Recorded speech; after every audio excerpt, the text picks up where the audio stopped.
এদেশে সকল কাজে সবাই বলে বিসমিল্লাহ।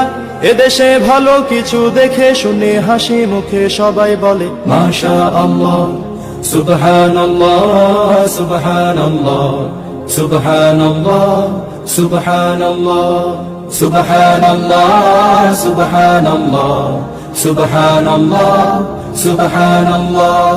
ও নবী তরুণ তোমার কিসের এত ভয়, জেনে রাখো এই জমিনের আসল পরিচয়। ও নবী তরুণ তোমার কিসের এত ভয়, জেনে রাখো পূর্বশরীর আসল পরিচয়। এদেশে পরস্পরে দেখা হলে দেয় সালাম, এদেশে আমজনতার হৃদয় জুড়ে পাক্কা আলাম। এদেশে পরস্পরে দেখা হলে দেয় সালাম, এদেশে আমজনতার হৃদয় জুড়ে পাক্কা আলাম। এদেশে খারাপ শুনে সর্বজনে সর্বক্ষণে দোয়া পড়ে ইন্না লিল্লাহ